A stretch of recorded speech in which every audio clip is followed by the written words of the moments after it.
В небольшом городке жила 12-летняя девочка по имени Ким Картер. Она была обычным ребенком, ходила в школу, играла с друзьями и мечтала о будущем. Однако ее жизнь резко изменилась, когда она начала чувствовать постоянную усталость и боль в костях.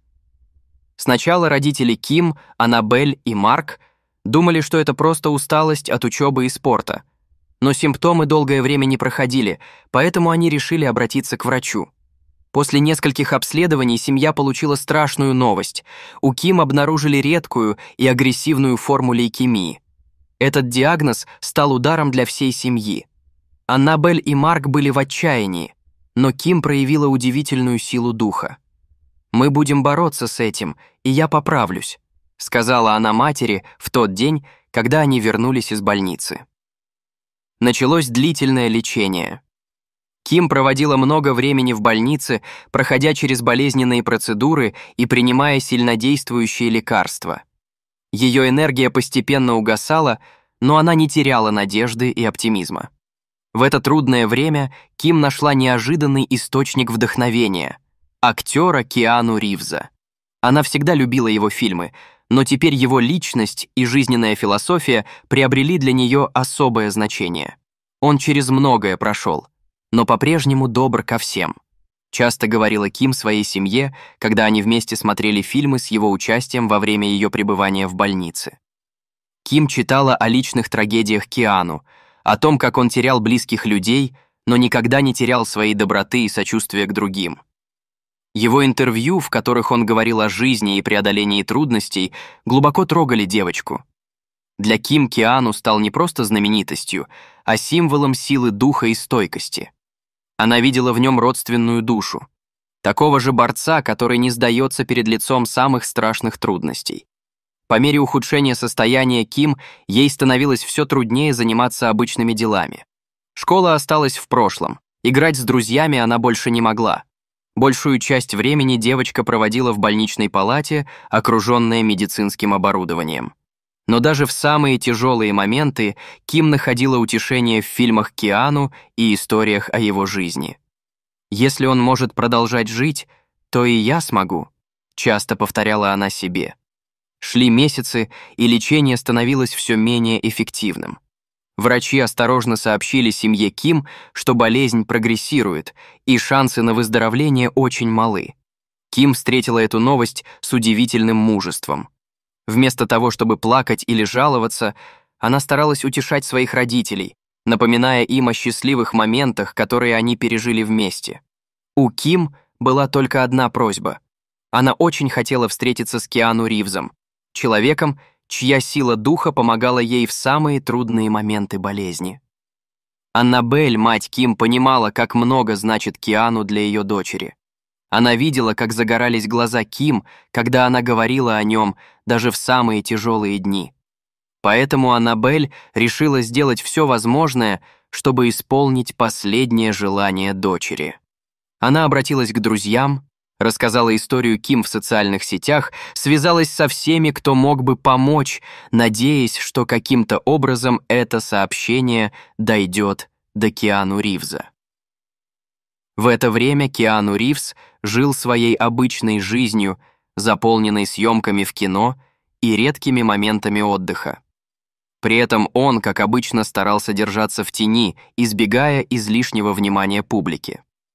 Однажды, просматривая сообщение, Киану получил электронное письмо от своего агента с пометкой «Важно».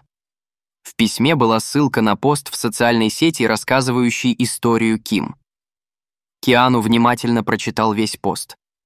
История 12-летней девочки, борющейся с тяжелой болезнью и находящей вдохновение в его фильмах и жизненной философии, глубоко тронула его. Не раздумывая, Киану связался со своей командой и попросил организовать встречу с Ким. Он не думал о публичности или выгоде. Его единственным желанием было поддержать храбрую девочку. Когда новость о согласии Киану встретиться с Ким дошла до ее семьи, Аннабель не могла поверить своим ушам. «Вы серьезно? Киану действительно приедет?» — переспрашивала она. Узнав о предстоящей встрече, Ким словно ожила. Несмотря на слабость, Ее глаза засияли так, как не сияли уже много месяцев. «Киану Ривз приедет навестить меня», — прошептала она с благоговением. Наконец настал долгожданный день. Ким лежала в больничной кровати, укрытая одеялом. Ее тело было ослаблено болезнью, но глаза горели от волнения. Всю ночь она почти не спала, ожидая встречи со своим героем. Киану прибыл в больницу без лишнего шума. Он настоял на том, чтобы визит остался приватным. Это была не рекламная акция, а искреннее желание поддержать юную поклонницу. Когда Киану вошел в палату, Ким не могла поверить своим глазам. Ее кумир, человек, чья сила духа вдохновляла ее все это время, стоял прямо перед ней. «Привет, Ким», — тихо сказал Киану, подходя к кровати. «Так приятно с тобой познакомиться». Глаза Ким наполнились слезами радости. «Вы пришли?» — прошептала она. Киану опустился на колени рядом с кроватью и взял Ким за руку. «Конечно, я пришел», — мягко сказал он. «Как ты себя чувствуешь сегодня?» Ким улыбнулась сквозь слезы. «Я в порядке», — ответила она, хотя ее измученное болезнью тело говорило об обратном. «Я столько раз смотрела ваши фильмы. Вы помогли мне пережить много трудных дней». Глаза Киану наполнились эмоциями. «Для меня большая честь слышать это», — тихо сказал он. «Я много слышал о тебе, Ким. Ты настоящий боец. Ты прошла через все это и осталась такой сильной». Они разговаривали около часа. Ким рассказала о своей любви к животным и мечте стать ветеринаром. Киану внимательно слушал, поражаясь тому, как ярко горят глаза девочки, несмотря на тяжелую болезнь. В какой-то момент Аннабель вышла из палаты, чтобы дать им возможность поговорить наедине. Она наблюдала из коридора, как Киану продолжает беседовать с Ким, и видела доброту в его глазах даже на расстоянии. Ким спросила Киану о его любимом фильме. «Матрица», — ответила она без колебаний. «Мне нравится, как Нео продолжает бороться, даже когда все против него». Киану кивнул. «Знаешь», — мягко сказал он, «особенность Нео в том, что он борется не только за себя, но и за людей, которых любит. Он находит в этом свою силу. И я вижу эту силу в тебе, Ким. Ты сильная, потому что любишь свою семью, а они любят тебя». Ким на мгновение опустила глаза, снова наполнившиеся слезами. «Я просто не хотела оставлять их слишком рано», — тихо сказала она. Киану нежно сжал ее руку. «Ты дала им больше, чем думаешь», — сказал он. «Твоя сила, твое мужество — это то, что они будут носить в своих сердцах всегда. Ты всегда будешь с ними». В комнате воцарилась тишина. Ким переваривала слова Киану. В его присутствии, в его спокойствии и сострадании было что-то такое, что заставило ее почувствовать умиротворение. Она столкнулась с таким количеством страхов и неопределенности, но в этот момент чувствовала себя в безопасности. Разговор подошел к естественному завершению. Киану наклонился к Ким, и она подняла свои хрупкие руки, чтобы обнять его. В этом объятии было столько эмоций. Благодарность, утешение, понимание. Киану прижал Ким к себе, стараясь быть нежным, но в то же время давая ей почувствовать тепло и силу своих объятий. Ким закрыла глаза и прильнула к его плечу. Впервые за долгое время она выглядела по-настоящему умиротворенной. Это было не просто объятие знаменитости с поклонницей. Это было объятие двух людей, понимающих боль и потери, но не теряющих надежды и доброты. Киану что-то прошептал Ким на ухо, слишком тихо, чтобы кто-то еще мог услышать это. Что бы он ни сказал, это вызвало легкую улыбку на ее лице, и она еще крепче обняла его. Когда Киану, наконец, отстранился, он посмотрел Ким в глаза. Между ними возникло понимание, не требующее никаких слов. Все в комнате чувствовали, что в этом объятии было что-то особенное и очень трогательное. После ухода Киану в палате воцарилась мирная тишина. Аннабель сидела рядом с дочерью, нежно гладя ее руку. Ей было грустно, что время уходит, но в то же время она чувствовала неожиданное спокойствие. Ким лежала тихо, погруженная в свои мысли. Встреча с Киану значила для нее больше, чем кто-либо мог представить. Дело было не только в том, что она была поклонницей его фильмов. Киану олицетворял для нее нечто гораздо более глубокое.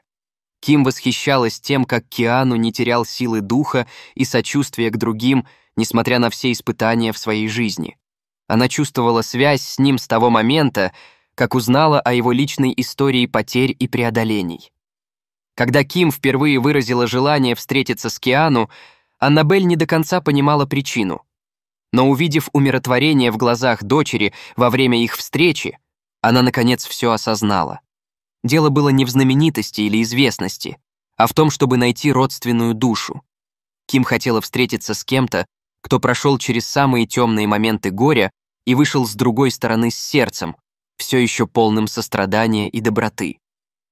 В свои последние дни ей нужно было почувствовать эту связь, знать, что она не одинока в своих страданиях. Ким часто спрашивала мать о том, что будет после того, как ее не станет. Будут ли ее помнить, будет ли она каким-то образом присутствовать в жизни близких.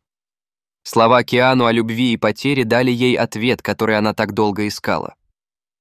«Я знаю, что люди, которых мы любим, никогда по-настоящему не покидают нас», сказал ей Киану во время их разговора. «Они остаются с нами в том, что мы делаем, в любви, которой мы делимся с другими».